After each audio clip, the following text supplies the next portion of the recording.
Hello UNIV 100 students. Thank you for viewing this video.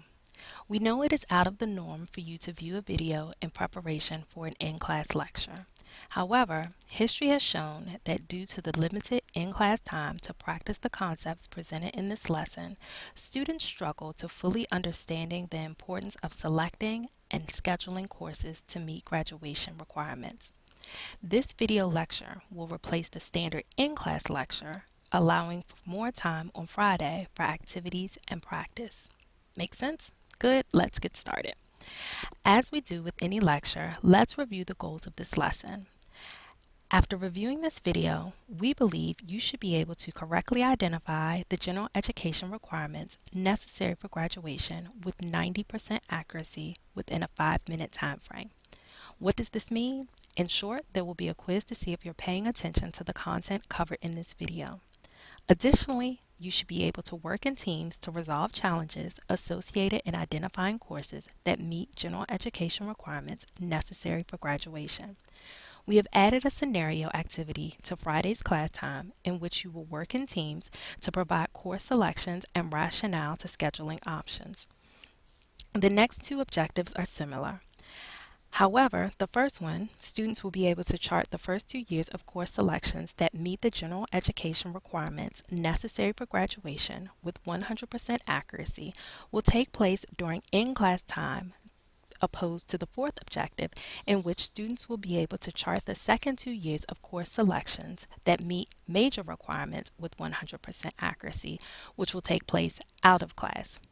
This approach gives you the ability to utilize your professor and peers as resources, which is especially important since most of the content covered in this video lecture will focus on the general education requirements.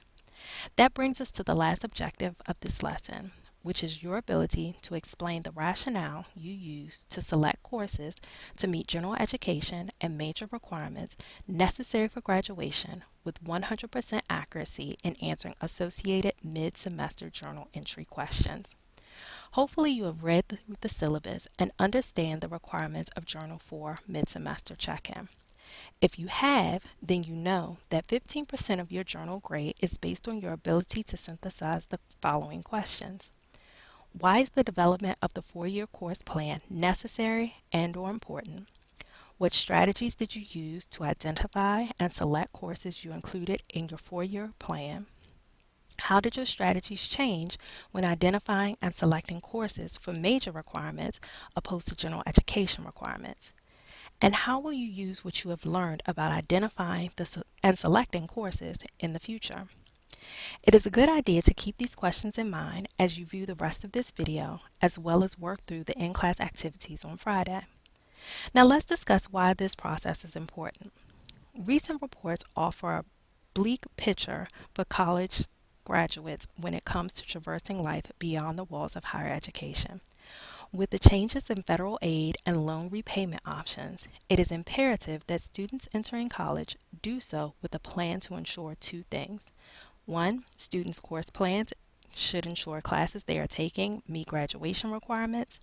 And two, students are able to adjust their plans to account for changes of major, the addition of a minor degree, and/or optional career exploration. Otherwise, they will waste time, money, and potential opportunities, leading some to high loan repayments and/or lack of experiential skills ranked high among employers. How can you best avoid these potential pitfalls? Easy. Create a plan. And to do so, you should begin with the end in mind. What is your goal for after graduation? Is it to continue to graduate school or find a job? What skills are necessary for your future plans? Not sure? Your answers to these questions can help you start identifying classes that you may be interested in taking and/or a possible major. So right now, spend a few moments thinking about what you would like to do after graduation and what field of study you might consider.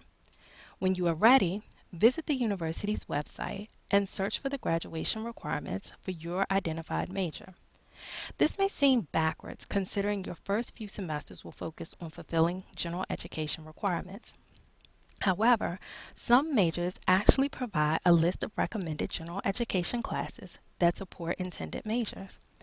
But how do you know if the recommended courses meet general education requirements, you may ask? And why are general education courses even necessary? Great questions, and I'll answer the second one first. General education courses expose you to different disciplines, improve your fundamental academic skills, and strengthen your commitment to using knowledge and abilities to better yourself and others. As such, here are some helpful facts to keep in mind. All University of Maryland students are required to complete a minimum of 40 general education credits. All general education courses must be coded or identified as general education courses. General education courses may be used to satisfy college, major, and or supporting program requirements. General education courses cannot be taken pass-fail. And there are four categories of courses: fundamental studies, distributive studies, diversity, and I-series. Let's take a closer look at what is required under each category of study. Fundamental studies requires you to take 5 courses that meet the criteria for mathematics, analytic reasoning, academic writing, professional writing, and oral communication. Note that you must attempt a mathematics and academic writing course within your first 30 credits, which is typically your first 2 semesters as a college student. It is imperative that courses in these 2 areas be successfully completed by 60 credits. And no, SAT scores do not exempt you from this requirement.